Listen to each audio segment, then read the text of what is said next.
Well, it's very nice to meet you all. My name is Susan Narucki.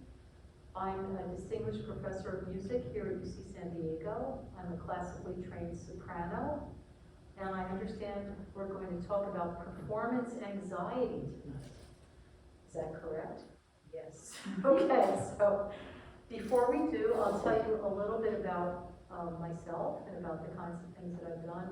I don't know if the members know about this, but so this is my 14th year at UC San Diego. I came to UC San Diego after a 27-year as a full-time performing artist. So what did that mean for me? It meant that I traveled 9 months out of the year. I sang with major orchestras. I sang in chamber music series with opera companies, lots of contemporary music of the 20th and 21st centuries. I made over 65 recordings. What else? Yes, have sung throughout the United States, throughout Europe, in Asia, and in Australia. And so some of the highlights of my career have been working with Pierre Boulez and the Cleveland Orchestra in performances of Stravinsky's Les Noces. That was a piece that I did many times with in concert. I also did that piece with Michael Tilson Thomas and the San Francisco Symphony, both in San Francisco at Davies Hall and at Carnegie Hall.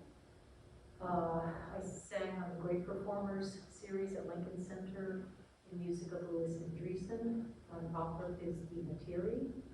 I also have sung many times with the Los Angeles Philharmonic as a soloist, with their Green Umbrella series quite often. That's the modern music series, but also on the main stage in music of John Adams. We did a concert version of Nixon in China.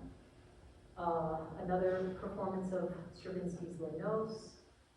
What else did I do? Pieces of Lucas Foss with Oliver Nelson conducting. So I've had a wonderful life as a musician. I came to music rather late as a vocalist. I started studying when I was 20, so that's a lot later than I'm sure all of you started your instrumental studies. But as a singer, you can actually start late and still gain enough training to become a professional within 5 or 6 years, if you work very hard. So my life has been very rich and varied, and I've had a lot of experience as a performing artist, and have been really enjoying the chance to come to UCSD and work with young singers and work teaching classes as well. And it's been a great life for me. But thinking about the life of a performing artist, we had a nice chat before this class started. I think that as performers, our expectation is that if we work hard enough, we can avoid performance anxiety. That there must be some magic formula that can help us to attain complete Zen-like calm when we go out on stage. And I'm here to tell you that that's just a myth. As we were discussing before you all came here, to be a professional classical singer and a professional classical instrumentalist means that you achieve 98% accuracy 100% of the time. But notice that I do not say 100% accuracy 100% of the time. There is a margin of error between, it's basically 95 and 98% of the time you have to be 100% accurate. And then the rest of the time, that 2 to 5% is what being human is all about. So I like to think that when discussing performance anxiety and the performance process, it isn't about achieving perfection. It isn't about ignoring the kind of physical excitement and adrenaline that we all experience. It's about learning how to manage those things, learning how to manage your attitude toward the music making that you're engaged in, and most important, staying in the moment. Staying in the moment. That is such an important thing. Who here has a thought about that idea, staying in the moment? What does that mean to you? I'm going to call on you. What does that mean, do you think? I think in terms of a performance, it really just means like, don't worry about the next phrase, don't worry about if you remember how the ending goes, or if you're going to hit that button in the future. Just like stay in the moment musically, and that like helps you, I guess going back to the musicality, it just like helps you focus on the emotion in the present moment and like make your current phrase like as musical as it can be. Okay. Instead of letting like fear and anxiety ruin that musicality. Right, okay, that's right. I mean, and what does it mean? That's a great answer, so thank you for letting me put you on the spot like this. And part of being in the moment, it's a funny balancing act between concentrating intensely on what we are searching for as musicians, concentrating intensely on our musical imagination and what we're conceiving of, and being willing to remove ourselves somewhat from it, so that we don't become so hyper-focused on the process that we start tuning into tiny mistakes and letting them throw us off and become distracted. So when I think I'm going to take this off. It's very hard to speak with this on. So UCC. When we're talking about concentrating on the phrases that we're conceiving, we talked a little bit before this class about what it means to know the music that you're playing. What does it mean to you to know the music that you're playing, to know it, to prepare it? What does that mean? Yeah. You kind of just have to know the backstory behind it. You have to know the phrasing, obviously the technicalities of it, the notes. Obviously, you have to know what the composer intended when he wrote this piece, and you just have to know how you would perform it. That's how I perform pieces. I just know how I was going to perform it, how I practiced it, how I'm going to deliver the piece.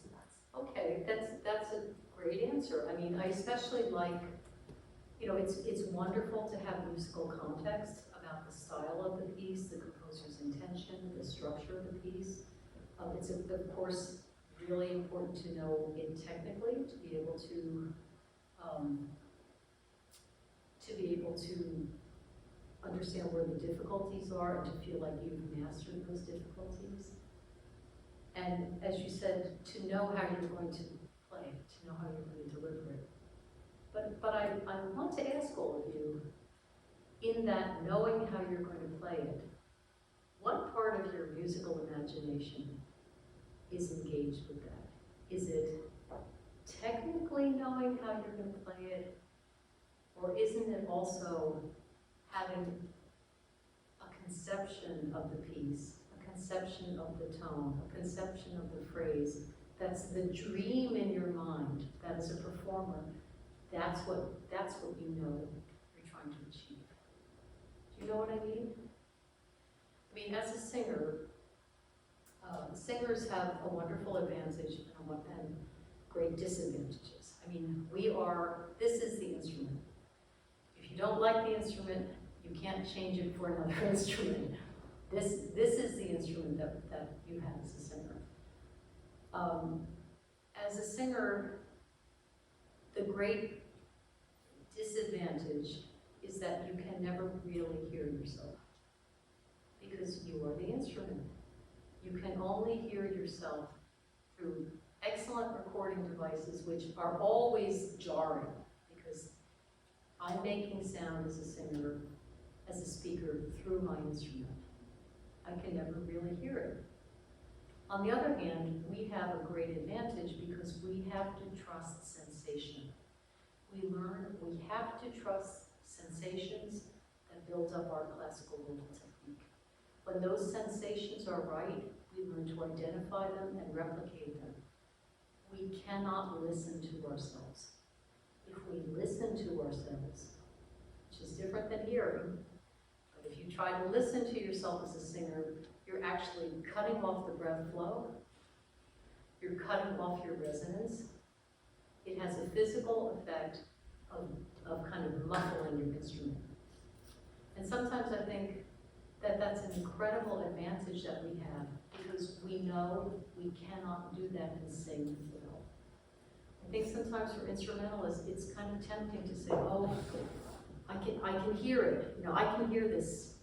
And that kind of inward focus, that kind of minute inward focus can lead us to neglect the big musical imagination that we all need to work toward in order to become really successful performers and also to combat performance anxiety. Does that make sense? Does anybody have any questions about that? Is that the way that you usually work, or does anything about that seem unusual, or? It was interesting hearing you talk about the physical effects of listening, on like singing ability.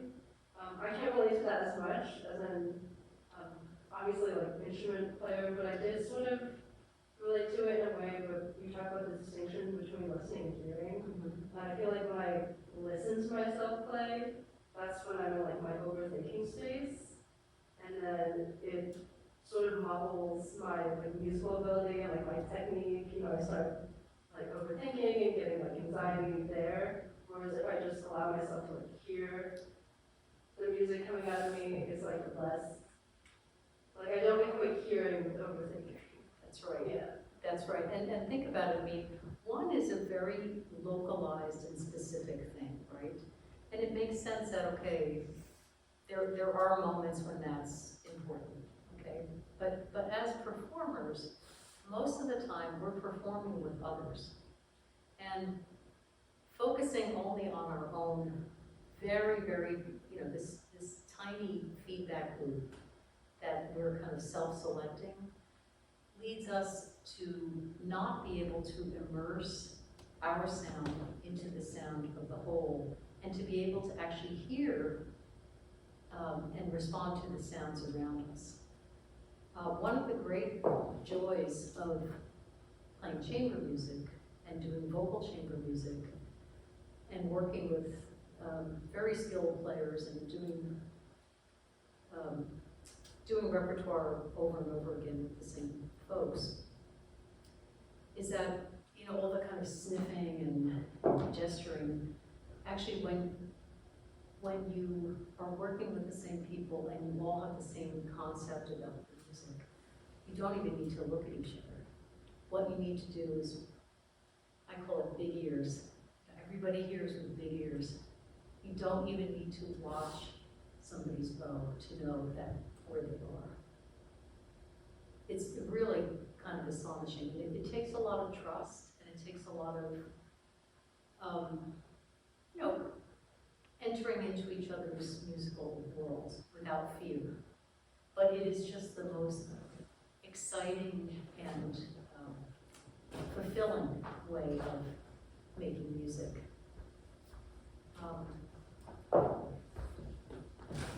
Any questions? Or yeah. So when we practice, for example, do you tend to listen to yourself, or you just want to enjoy it at home, don't practice, and then look back at something? Are you asking me what I do personally, or what you should do? What we should do, or Well, what you do? Well, I would ask you a question in return, which is, let's say you have a piece that you're going to learn. We talk about learning repertoire first. if you have a piece that you're going to learn, a sonata, for example, how do you go about learning it? What is your process? How can you describe it to us step by step? What you do? I think firstly just read the notes. Sorry, you. Read the notes. Okay. Especially the right hand, like it depends. Like if it's soft and left and right as well. But if it's like someone Chopin or classical pieces or what I just played, Scriabin, it's mainly focused on the right hand. So I got that all, and then enter left hand, Okay. and do slow and fast practices, like on and off, Mhm. to get both the pictures of the whole piece and the details. Like that. Okay. Do you ever spend time away from the piano just thinking about the piece? Yes, a lot. A lot, yeah. And that's sometimes that's the most important time. I mean, I know as a pianist, you need to train your physical motions in a very exacting way, and it takes a lot of time. But sometimes understanding what you're looking for, having a conception of the forms that you're seeking, and not just the forms and how they mesh together, but the sound world. I mean, my teacher, she was a genius, and she actually taught me how to think as a human and as a musician. And she said, you know, you have to spend time dreaming about tone color. You have to spend time dreaming about phrases. You have to spend time not thinking about them, but conjuring them, imagining them, making them real in your imagination, so that when you go to sing, that's what your imagination is locked on. That's what you're focusing on. There isn't a chance for your body to react in a negative way, or in a way that's inhibiting, because the idea that you have, that you want to realize, is so strong that your body will do it. And so, yeah, I mean, I think listening to yourself and practicing, there is a place for that, especially when you're thinking about exploring tone color. You know, it seems like you have a good way of constructing a piece of repertoire. That seems very sound to me. But what I would add to it is just this idea of, I know what I'm looking for. I know because I've dreamed about it. I know because I've imagined it in my imagination. Doesn't mean listening to a recording. It means something that you conceive of yourself, something that's independent. Does that make sense? Does that make sense? Yes, it really does. What's that? That really does, yes. Yeah. So, any other questions before I ask you some more questions?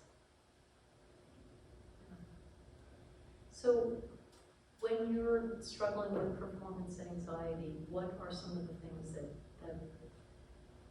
that happen that you would like to find tools to combat? I think the greatest source of performance anxiety, at least personally, is just like memory loss.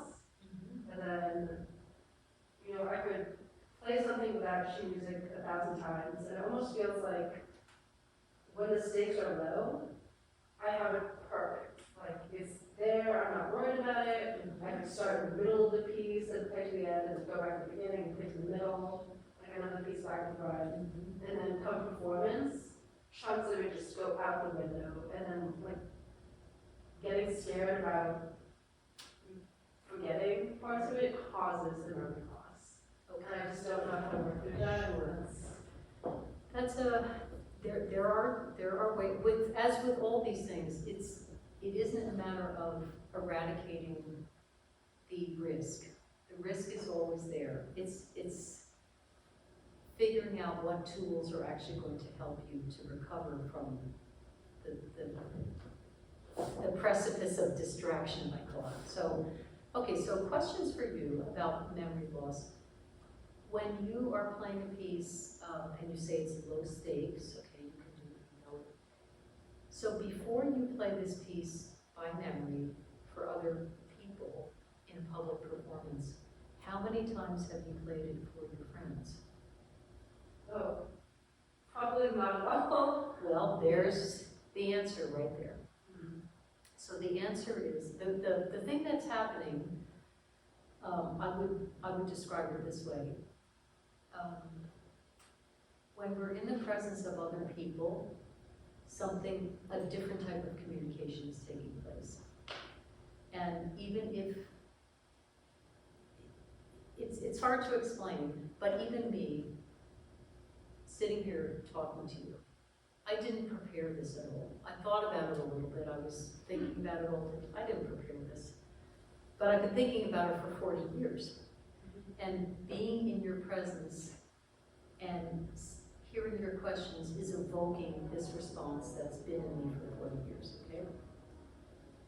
When you are going to play something in public for people, it's going to create a lot of adrenaline. It doesn't matter how well you know it. Playing it for other people is communicating the material to other people. So my advice to you is, before you have to play it in public, get your friends in a room, play through it 10 times. At least 10 times. Just make them sit there, buy them coffee, buy them a beer, whatever. Because you will notice then that you're starting to get adrenalized. You'll feel the adrenaline. You may figure out where you're having problems with your memory. You may figure out where you're getting distracted. But you just make yourself get through it, and then you look at the piece, you figure out what you need to adjust. And believe me, if you do it in front of other people, you will feel much, much more confident when you actually play in a public performance. Does that make sense? Or? Yeah, I feel like that's a lot better for me. I think when I went to concerto competitions and all that, one thing that helped me is in the beginning, I would listen to the piece on the way there because I was so worried about like, oh, I need to remember how it goes, I need to have it in my head. And then I realized that maybe overthinking when I got there, and I was more likely to mess up and be anxious. And so later on, I started listening to music that was nothing like classical music. So I would listen to like Maroon 5 on the way there. Okay. I would listen to like Bach music on the way there, and then I would just not listen to the piece at all until I was ready to play it, and that actually helped me. That's good. Yeah. That's great. I mean, and that's a great strategy. You can't cram musical performance, and you know, thinking about, oh my God, maybe I'll forget, so I better listen to it over and over again. It's too late for that. But actually practicing playing it in front of other people, you know, just for your friends, just in a casual setting like this, just to sort of get, we call it getting the nerves out. It really helps so much. Yeah, that's definitely right, because I get nervous even playing with my friends. Well, you know, the truth is, you only get nervous the first 1,000 times you do it. No, I mean, I'm not being facetious, but it's actually true. After the first 1,000 times, it's not that bad. So, you know, you probably been playing a long time. You're probably up in the hundreds, right? Maybe, yeah. Well, you're halfway there. So, what are some of the other things that you have concerns about with performance anxiety and other folks? How about you back there? Me? Yes, you. I'm honestly not sure right now. Okay. You want to think about it? And... Yes, I'll get back to you if I have anything. Okay. How about you? I have the same experience as Stephanie.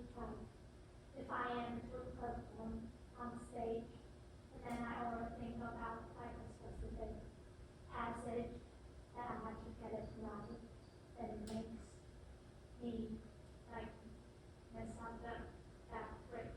And I think like we just talked about it to be really helpful. Yeah, too. And, you know, other things that you know, of course, we all have things that are more difficult than others. Some passages in music are more difficult than others. it's also, you know, making sure that your preparation time for performance is quite long, so that, and I can sense that none of you kind of cram music in at the last moment. But, you know, sometimes working on passages very, very slowly, you know, with a real eye toward, I'm going to do this in the most relaxed way possible, at a slow tempo, to build in good breathing and good muscle memory. Part of what happens with anxiety, performance anxiety of any type, is that we stop breathing. If your hands are cold before you play, check your breathing. It mostly means that the blood is coming away from your extremities because you're not breathing deeply anymore. So sometimes with difficult passages, just taking them apart very slowly, breathing deeply, building in relaxation, and then speeding up the tempo, but making sure that you're breathing well. Also really important if you're using a score for your performances, and there's a part coming up that's very densely notated, that you're afraid of. This is another time when your breathing can become locked. Basically, if your eyes are locked on a score, if you're staring at a score, you're not breathing. If you're looking at a score, fine. But if you're just kind of staring, saying, oh, that means you're no longer breathing. And once you stop breathing, you know, we don't feel the touch of our hands and the way that we should. So I mean, these things are all, they sound very simple, but it's really easy to forget about them like in the heat of what you're doing. Anybody else have a thought about it? Did you have a thought? Yes? Oh, actually, I was wondering if you could elaborate more on the idea of staying in the moment. Because again, I think that also helps with like memory loss and just anxiety in general. Because anxiety is, you know, scared of the future, right? We're scared of the consequences of, you know, some horrible world-ending thing that's going to happen 10 seconds from now. So how do you practice staying in the moment? Well, that's a really good question. I mean, part of it has to do with knowing a piece, as I said, not just knowing what it is, but loving it. You know, really being transfixed by it, immersed in it because you love it and it's what you're putting your life energy toward. Okay, so that's one thing. Another thing is resisting the temptation to listen, resisting the temptation to think backwards. So if you are giving a performance and you make an error, you must train yourself to ignore the error.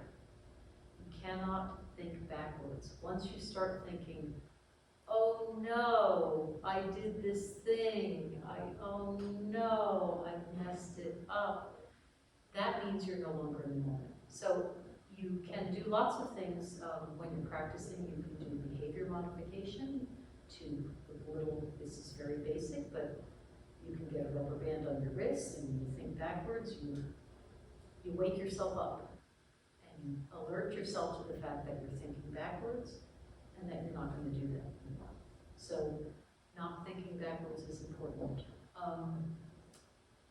What else? Staying in the moment.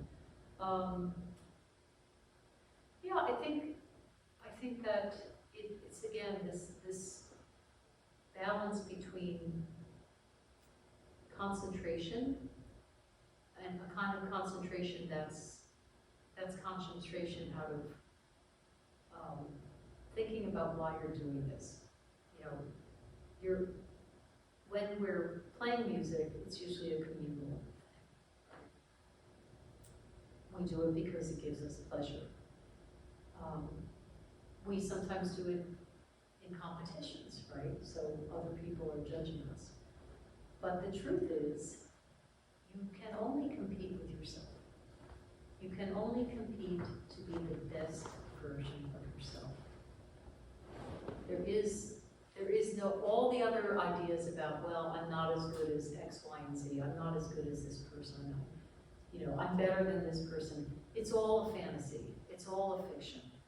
Because really, the only thing you have control over is how much you allow yourself to succeed and to enjoy your own success. And that has a lot to do with staying in the moment too, is learning and accepting that you're doing your best, that this is a journey, that it's a lifelong journey, and that, the more you can kind of give into the pleasure of it and enjoy,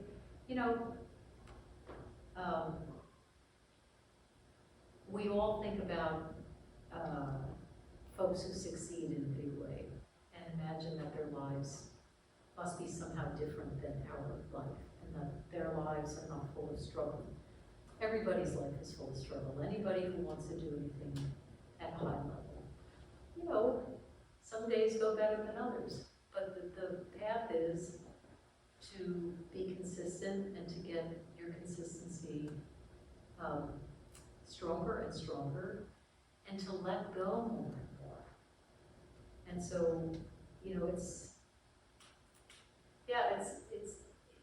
it's easy to say, not so easy to do when you're young, but all I can say is it just gives you so much more pleasure in music making if you're able to do that. Did that answer your question? Yeah, actually on that note, I'm interested to hear your opinions on, there's some debate, but I've seen this, like the classical music world, I think She Said Violin did a video on it, but they're talking about the detrimental nature of youth competitions, young concerto competitions, and whether that should even be a standard in the classical music world, because it just fosters so much anxiety and pits musicians against each other and disheartens people if they don't win, and there's too much comparing, and it just isn't really healthy for the growth of a musician. So I'm interested to hear your opinion on. Sure. I mean, another advantage that singers have is that we don't do this because we can't do it, because we can't sing classical repertoire until our bodies are mature. So we don't do this, and I'm really glad because, I don't think there's anything, I think it's good for people to play. I do think the idea that somehow there are winners and losers, it's just not something that I'm not interested in. I don't think that helps. I also think the idea that you start to have a negative self-image of yourself as a musician because you didn't win a particular prize. Again, the big prize is being able to do something you love for a living. And I wish people were focusing on that more and less on this kind of, I've only heard about how difficult these things can be. But for me, I wish there was just more interest in musicians, young musicians making music together, and less on, competitions and prizes, because the truth is we need more people making music in the world. We need, whatever kind of music you're into, it's great to be a musician. It's great to be able to play music and to do it at a high level. And it should be something that's a state that you can sustain an interest in as an adult. So I think it would be much healthier to focus less on, the negative competition. It sounds like almost like gratitude is an antidote for anxiety. Gratitude is an antidote for everything. Believe me. It really is, because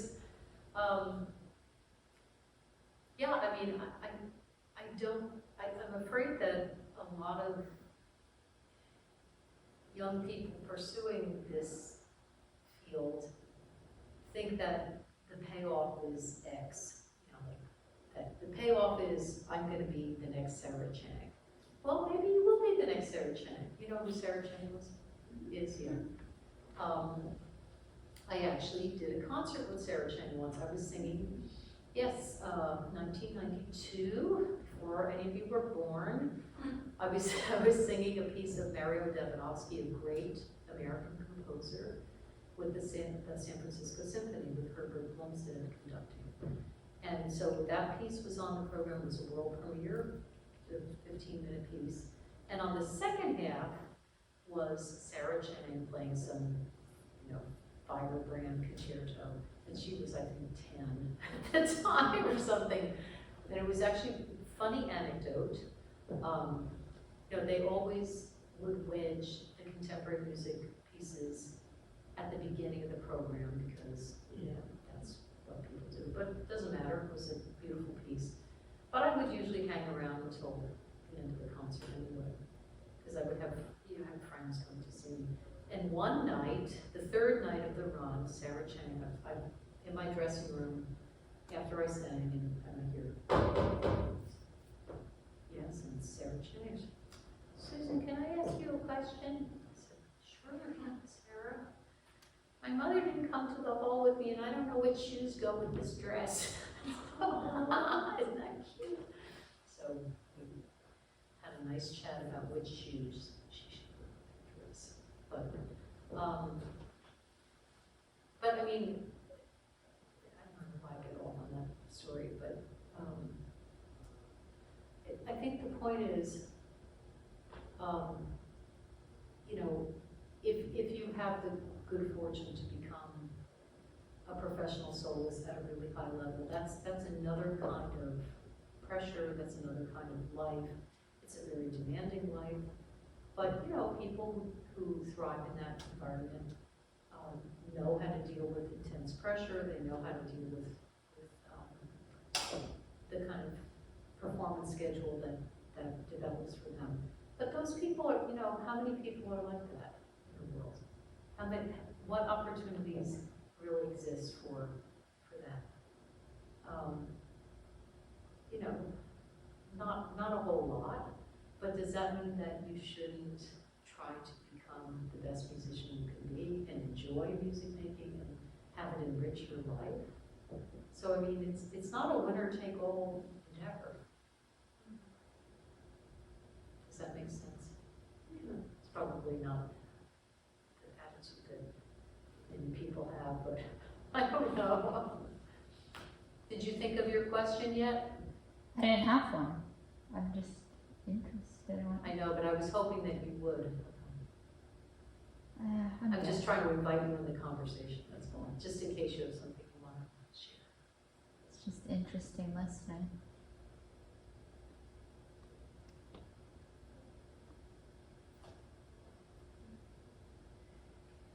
Do you have any more questions for us? Well, what do you like the best about being performers?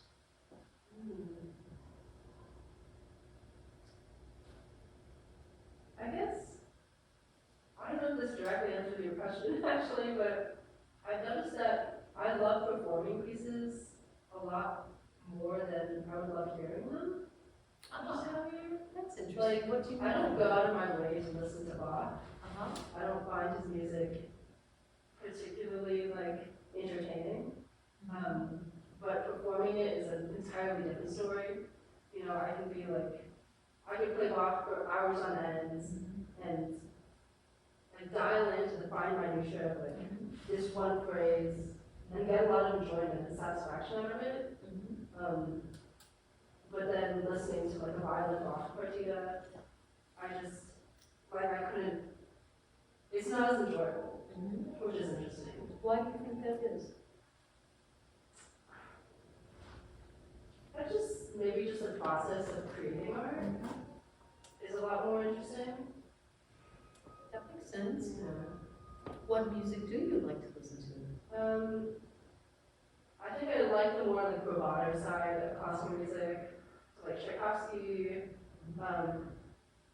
Lately, I've really liked this Italian composer, like Piero Piccioni, who did like music for Italian movies in the 50s. Oh, nice. It's very like 50s, 40s, if you think like Frank Sinatra and Nat King Cole, that kind of swelling, like romantic style classical music. So I really like that. I do love contemporary. I think like Jesse Montgomery has some amazing pieces. Philip Glass, obviously. Nixon in China I did watch. That opera stream when they were doing free streams over COVID. Yeah, but I don't tend to look back in classical music to like the classical era, Baroque era. But then I enjoy performing it. You enjoy performing. Great. Yeah, well, what do you like best about being a musician? I think she made a lot of like points that I feel like I also feel similarly about performing music. I also I play piano too, and so I would play piano like solo pieces, and I play normally like as a trumpet player I play in groups and stuff. So I find that playing in a group, like performing in a group, has a lot more appeal to me. Like, I don't know. I feel like performing in a group just feels like you feel like connected. Yeah. During the performance and the rehearsals leading up to the performance. And I think it's a really unique feeling that I enjoy a lot. I'm glad to hear you say that because I completely agree. I mean, in my opinion, making music with friends, there is no better thing to do in the world. I mean, I love it. I've been doing it for a long, long time and I still love it. So, and there's something special. I mean, I made a recording this March and June with a pianist, my collaborator Donald Berman, who lives in Boston. We've been working together for 30 years. And there's something about knowing somebody else's musicality and instincts and heart and head so well that you don't really even, you converse through the music making, which is really fantastic. So I agree with you that something special happens in a group or when you're making music with people you know. But why do you like being a musician? Me? Well, I'm gonna say yes, okay, yes. Okay, so let's see. I guess just the pure, how many emotions you can express while doing music. Like I just get like wrapped into it. Well, I'm a singer, so I just get like wrapped up into the moment of like, and it's so sometimes so stunningly beautiful. It's amazing the stories you can tell and the emotions you convey. I feel like with singing, I thought about it once. I was like, words are great and words are nice, but I'm like, you know what makes words better? Adding an instrumental track to them. I'm like, it just, music literally just elevates the quality of already great words. I'm like, singing is just an instrument. It's the sound of all of them. It's just so beautiful. So I guess emotional expression and the stories you can tell. I think that's a great answer, and it is really interesting how, just as you say, fusing poetry or stories or any narrative words with music can, it creates more than the sum of its parts. I mean, you can have so many more layers of expression by adding music to words. It is really remarkable, and depending on what kind of instrument you have and how you explore that instrument. Are you a classical singer? I wouldn't say so. I just sing in general. I mean, I haven't been part of a singing group in a few years, thanks high school. Yeah, but I was in my high school choir all 4 years. So Nice. I'm sure we did more classical, at least style pieces. So for now, I just sing. Well, I think that's great. Thank you, that's great. And now I'm gonna ask you, what do you like about the musician? I don't actually have that much experience as a performer, but being able to play an instrument, I play the piano. So I think the best part of it is that I can play the pieces that I like. So if I hear something that is really like beautiful and I really like it, I can look up the score and I have the ability to play it. And also I think I don't have much experience on stage, but I sometimes will play with my friends, and maybe I have a friend who also plays piano, and we sometimes say, oh, do you want to practice this duet, or if you want to practice this piece, and it's very beautiful, and maybe we can practice and improve together. I think I really like the concept. That's great. I mean, do you notice that no one here says, I like being a musician because I can do it perfectly? Because I can do something perfectly. No. And why do you like being a musician? Well, I think it's more like you listen to a piece, you just listen to it, and you don't know the score, you don't know what the musician does, you don't know anything about it, you only know the music that is very great.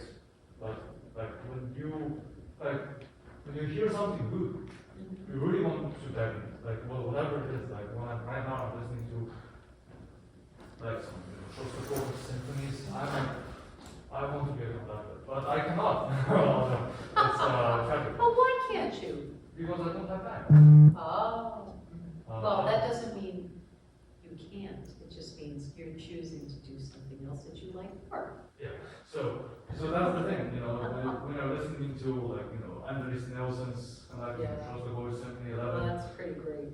Yeah, and it's like it's a really which is a really different atmosphere than Ashkenazi conducting it, different atmosphere than Morginsky conducting it, and you're like, wow, this is wow, he is creating this kind of thing. I want to like know more about this piece as well. Like same thing goes to the piano, like you know, some Lugansky, for example, he plays Rachmaninoff like that, and there are other pianists playing Rachmaninoff like other kinds, and you want to know more about it.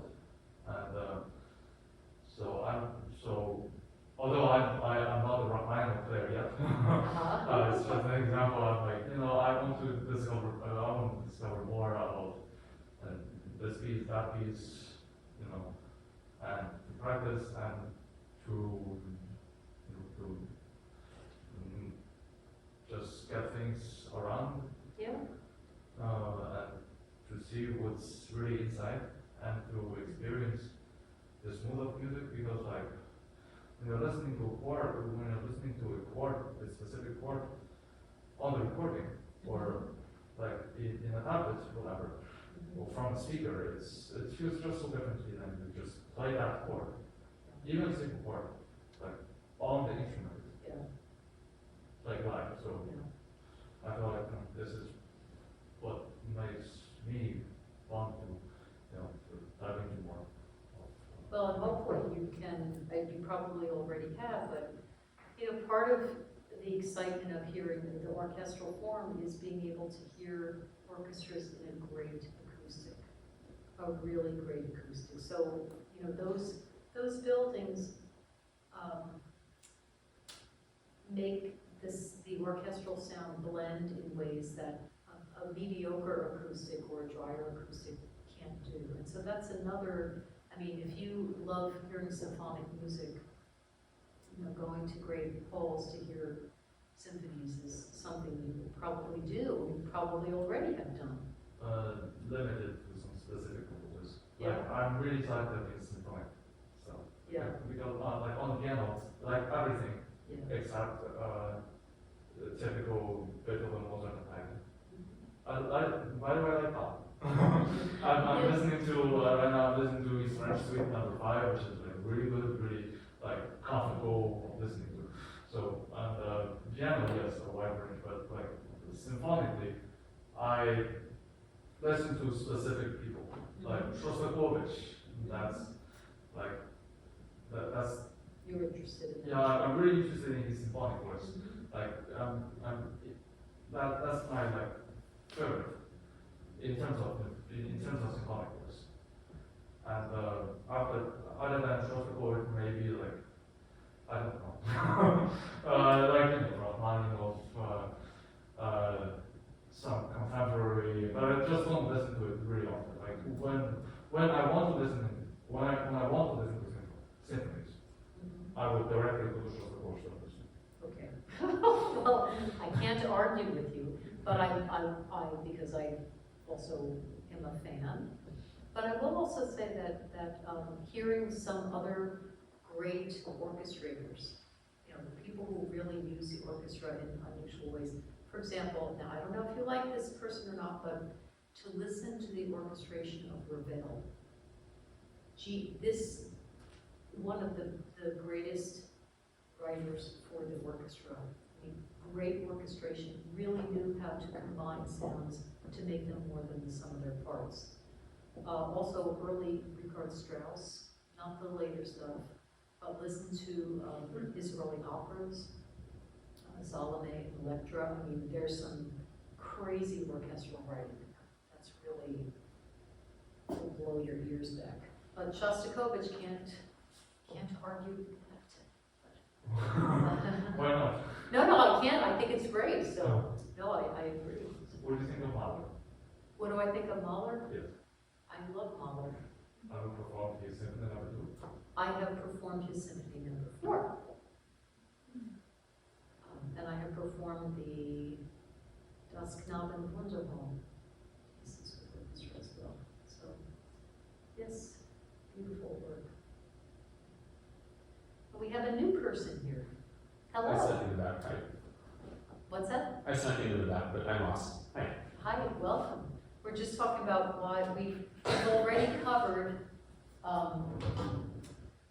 performance anxiety. So if you have performance anxiety, these nice folks in the room can tell you all about how to get rid of it. Excellent. Do you have performance anxiety? Oh yeah, all the time. Do you? And what's your biggest challenge? My biggest challenge is in the ensembles here, I'm not an oboe player, but I find myself on oboe most of the time, Ah, because there's so few oboe players floating. right. And it is very hard to have the courage to play a note and sneak in and not squeak when you're playing. All the same stuff that gets you too tense to actually make the sound. you Right, like to. right. What is your instrument? Flute. Oh, so you're, Mm. yeah.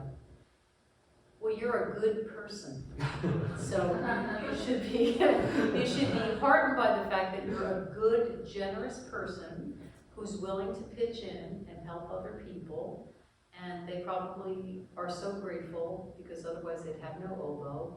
So I don't think you should worry about squeaking. Just remember that you're really doing a service for your fellow musicians. So.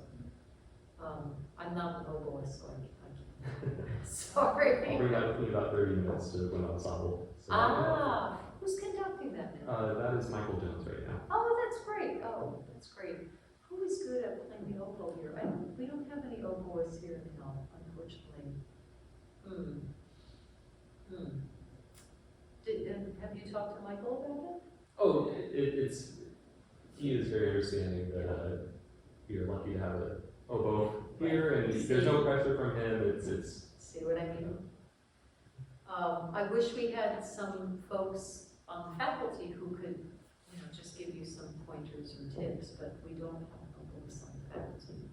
That's okay. It's a supportive environment, and I'm happy to be part of it. Well, try not to worry about it, because also you're in a wind ensemble, so there's hopefully a lot of support, just a lot of sound support as well, right? What else, friends?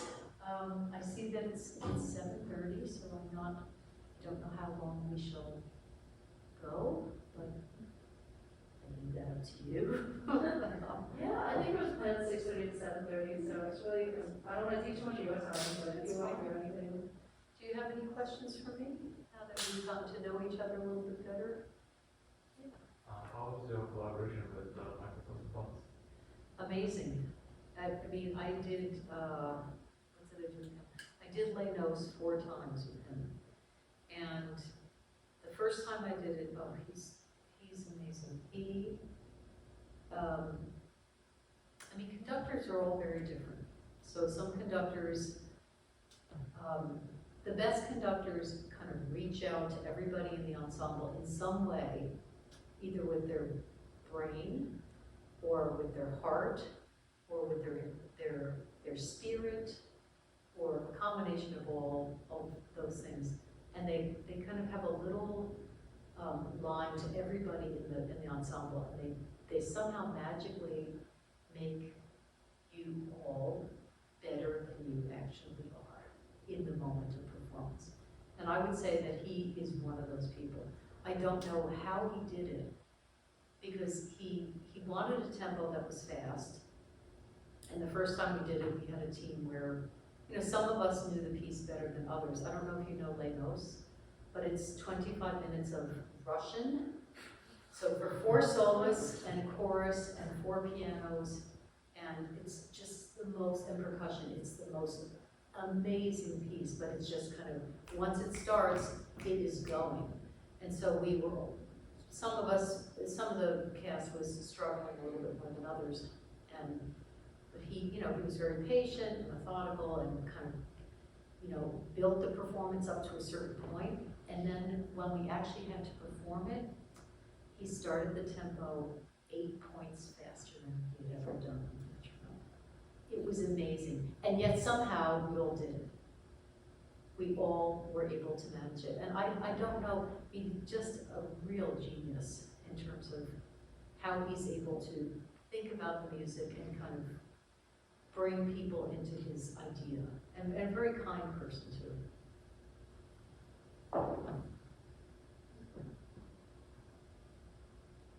Any other questions?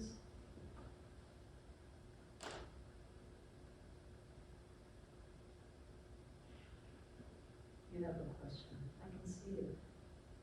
I don't have a question, I'm just thinking about what that would, because I've never heard the piece, I'm just like imagining what that might sound like, that piece you were describing, because I'm like, I've never heard it, but I'm like just imagining like on the stage. Oh, it's just amazing. It's such a beautiful piece. Yeah, you should look it up. It's about a wedding. It's about a Russian wedding, and it's in 4 sections, and it starts with a big soprano solo. So I would just get out there and, you know, and it's the first note. There's no preparation, and it's sha da da da da da ba da ba jump da da da da. I mean, it's like you've got to be there from the minute, you know, the minute the downbeat is there. It's like you got to just go for it. And I have to say, I love that piece. So that's how I feel. That's how I got over performance anxiety, was singing pieces like that. It's like, well, you can't be anxious. It's now or never. Yeah, and you have to kind of love it and just say, I know exactly what I'm doing, and I'm going to do it. It's kind of fun, actually.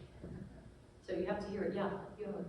I think the class with Professor Curtis, and Yes. I think he just talked about this piece in his class. Yeah, I think it's a really interesting, but he gave us a track that was not sung by traditional opera. Oh, yes. singers. So, yeah, it's a really refreshing experience for me.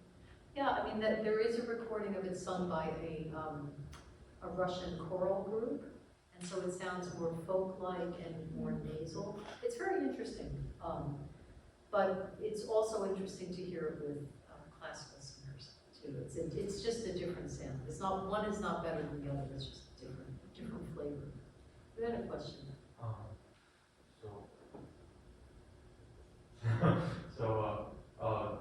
For like, we want to like master a repertoire, because like I think singing is like there are so many languages. You have to learn like all of those languages. You have to you know, to get out of the to get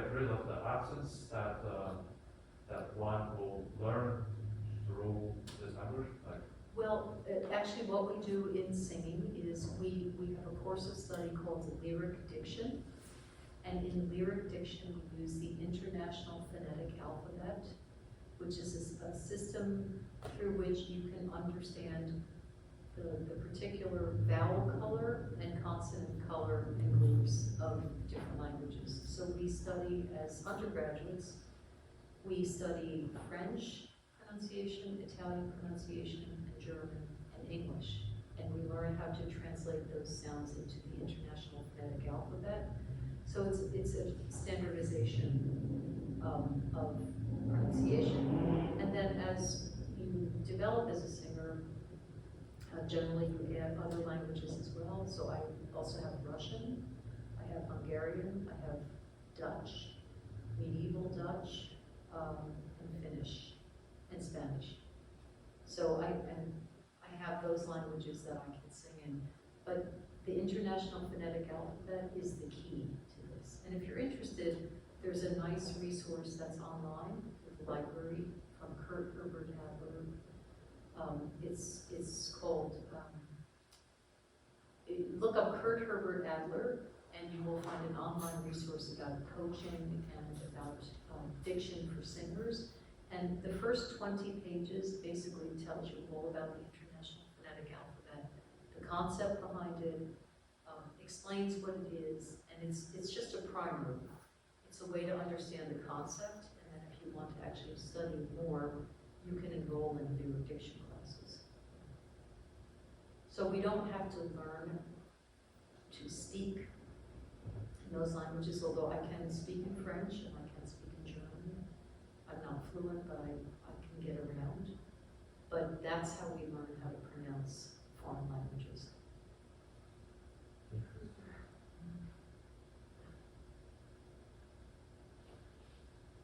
Okay.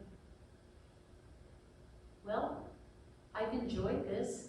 It's really been a pleasure to meet with you this evening. And thank you for asking me. Oh, thank you for coming. Yeah. I know it's a very intimate setting, but I think it's a nice discussion. Yeah, well, I really enjoyed it very much. So I wish you luck, and let me know if, maybe we can do this again sometime. Yeah, and then I can give you my email for the SDR. Oh, yes. Oh, I wanted to mention, so there's a great deal going on now, San Diego Opera, all season. But particularly interesting is their new opera coming up at the end of this month. They have a student rush, or student discount ticket deal. You follow a link. You as students can buy tickets for $30 a piece, which I know seems like a lot, but at the opera that's nothing. And you may get tickets that are in the orchestra. It's best available seats. So you could get great seats, $30, and you can purchase 2 at a time, so you can go with a friend. And the trolley line here goes right to the Civic Center. And for UCSD students, it's free. How great is this? So I will send you the link, and you can share it with also, you're going to go to the Academy of St. Martin's in the Fields, you know about that? Yes. Okay, great. Because they were actually giving comps out, did you know? Oh, yeah. We have a partnership with our cars, so they send their call stuff. Okay, that's great. Great. Okay, well, I hope to see you around the music department.